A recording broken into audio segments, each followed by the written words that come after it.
자, 이번 영상은 저에게 중요한 원칙에 대해서 알려드리겠습니다. 제가 맨날 원칙에 대해서 강조하고 지켜야 된다고 하는데 저만의 원칙들이 많습니다. 이번 영상에서는 이런 하락장에서 무조건 지켜야 되는 원칙에 대해서 알려드리겠습니다. 제 기준의 원칙이기 때문에 보시는 분들이 도저히 안 맞다면 억지로 끼워 맞출 필요는 없습니다. 생각나는 대로 크게 나눠서 말씀드리겠으며 어렵지 않아서 누구라도 조금만 마음먹어도 쉽게 지킬 수가 있습니다. 지금은 물려있고 실패했다 하더라도 어차피 주식은 이렇게 오르고 내리고를 반복하기 때문에 다음에 이런 상황이 왔을 때 꼭 당하지 마시기 바랍니다. 그리고 원칙을 생각하기 전에 먼저 중요하게 생각하셔야 될 게 있습니다.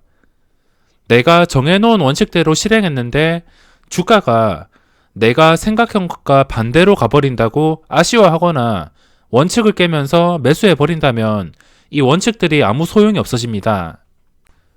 자신이 정해놓은 원칙은 지킨 거에 만족해야 됩니다. 우선 원칙을 설명드리기 전에 지난 영상에서 올려드린 상승 반등에 대한 영상에 추가로 설명을 드리겠습니다. 큰 내용은 없고 한 번 더 강조하기 위함인데 나스닥 선물 확인은 필수이며 주식을 사서 계속 보유하는 게 아닙니다. 시장 상황에 맞게 양매수가 들어오면서 시초가를 지켜줄 때만 빠르게 당일 반등으로 수익을 챙기거나 우리나라 수급과 미국 선물, 시간의 거래까지 분위기가 꺾이지 않고 완벽하다면 그 다음 날까지도 양봉을 노리고 접근하는 방법입니다. 무조건 이런 걸 확인 안 하고 싸게 살 기회다라고 생각해서 여기서 시초가 갭들 때 매수한 다음에 그냥 끝까지 보유할 생각이라면 단순 데드캣 바운스라면 그대로 보기 좋게 물려버릴 수 있기 때문에 월요일 형성되는 시초가를 기준으로 미국 선물과 수급을 계속 체크해 주시면서 시초가를 기준으로 대응하는 게 제 원칙상으로 필수입니다. 시초가가 너무 높게 떠버린다면 그만큼 먹을 자리가 줄어드는 것이기 때문에 생각했던 비중보다도 조금 줄어들 수가 있습니다. 그럼 하락에 대한 제 원칙에 대해서 하나씩 설명을 드리겠습니다. 전부 간단하지만 강력한 원칙이라고 생각이 들어서 기억을 해두신다면 분명히 도움이 되실 겁니다. 첫 번째가 정말 단순하면서도 아무것도 아닌 것 같지만 엄청난 비법입니다. 먼저 하락장을 눈치채는 건데 잘 나가던 주식이나 이런 지수나 주식이나 상관없습니다.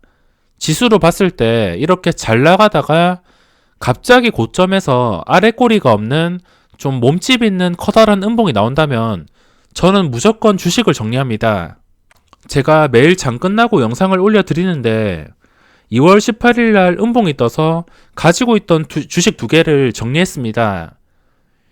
이때 장 종료하고 말씀을 드렸는데 셀트리온 헬스케어랑 삼성바이오는 몇 달 동안 들고 있었지만 이날에 많은 물량을 정리했습니다. 셀트리온 헬스케어는 전량 매도했고 둘 다 스윙보다는 좀 중장기를 목표로 들어갔었습니다.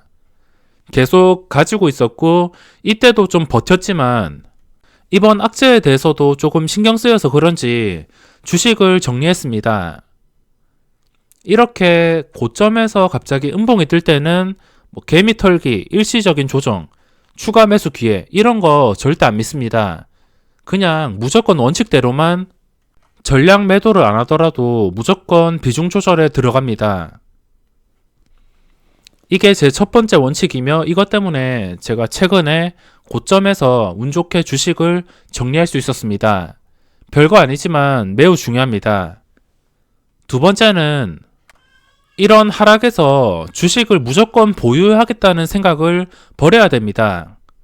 현금화가 가장 좋지만 많은 분들이 시도 때도 없이 주식을 사고 싶고 주식에 대한 결과를 보고 싶어 하십니다. 어떻게 보면 중독인데 이게 무슨 말이냐면 현금화 한다면 시장이 급반등 나오거나 저번처럼 수직 상승할 경우에는 당연히 못 잡으면은 아쉬운 마음이 생길 수도 있습니다. 저도 이때 악재가 뜨고선 바로 반등하고 또 반등할 때 제 원칙과 맞지 않아서 이 반등하는 타이밍에서 스윙으로 잡질 못했습니다.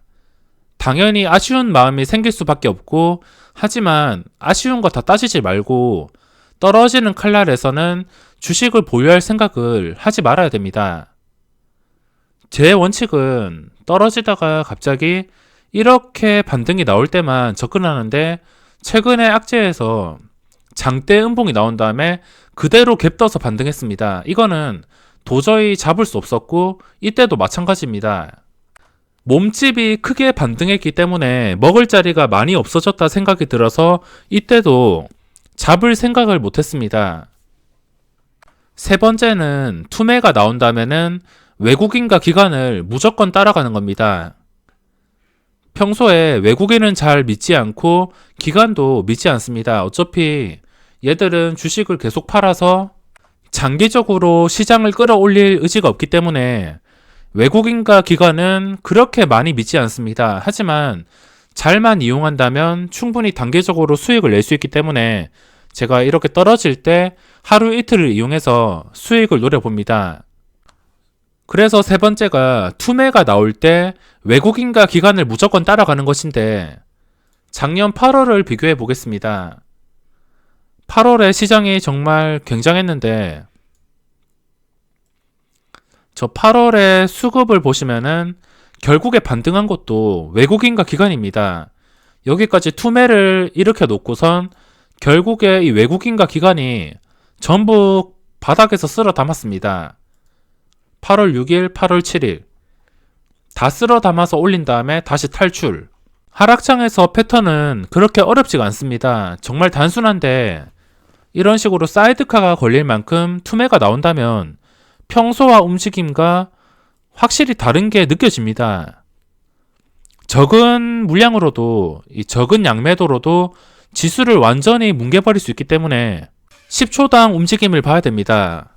이때까지는 지수가 떨어져도 10초당 0.01%에서 0.05% 정도까지 움직였습니다. 하지만 저렇게 사이드카가 걸리는 시장, 그리고 10분 만에 5%가 떨어지는 시장에서는 공포가 극에 달했기 때문에 10초당 0.1%나 심하면은 0.2%까지 움직입니다.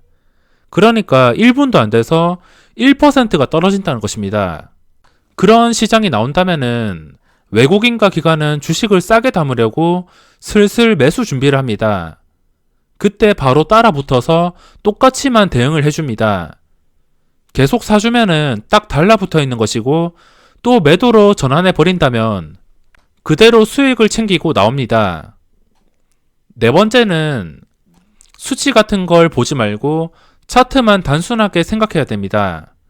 코스피가 2000을 깨든 코스닥이 600을 깨든 숫자에 불과합니다.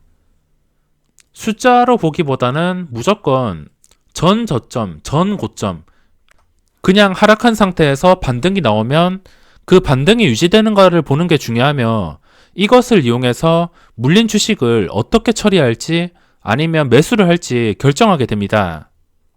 쉽게 말해서 여기서 하락한 다음에 반등했는데, 반등했으면은 이제 다시 무너지면 안 됩니다. 제가 이날에도 설명을 드렸는데, 이게 다시 저점을 깨버린다면 더 하락이 나올 수가 있습니다. 그래서 이전날에 제가 이 음봉의 저점을 깬다면은 대응이 필요하겠다라고 말씀을 드렸고, 결국에 깨버리니까 엄청난 하락이 또 나왔습니다. 여기서 다시 반등이 나오면은 그 반등을 계속 유지해 준다면 상관없는데, 반등을 유지하지 못하고 또 저점을 깨버린다면 어디까지 하락할지 알 수가 없습니다. 이렇게 하락에서는 단순하게 전 저점을 기준으로 살펴보는 게 좋습니다. 그리고 전 저점까지 반등한 상태에서 한 방에 폭락하는 게 아니고, 폭락하는 과정에서 양매도가 나오면서 지수가 계속 빠진다면은 이거를 깰 것 같구나, 이런 생각이 듭니다. 내려오는 과정에서. 그 내려오는 과정에서 결정을 해야 됩니다. 다섯 번째는 황금선 회복할 때까지는 단타만 치는 겁니다. 수급이 들어오면서 마무리된 시장에서는 시간의 거래까지 분위기가 좋다면 오버나잇까지 가능합니다. 근데 그게 아니라면 황금선 회복까지는 단타로만 대응합니다. 저도 스윙 투자를 굉장히 좋아하는데 최근에 스윙 투자를 좀 편하게 할 기회를 시장에서 주지 않습니다. 그래도 원칙이기 때문에 스윙 투자는 항상 황금선 위에 있을 때만, 이런 구간, 여기서만 투자를 합니다. 여섯 번째는 하락장에서 단타 종목 선정 시 무조건 상승하는 종목만 바라봅니다.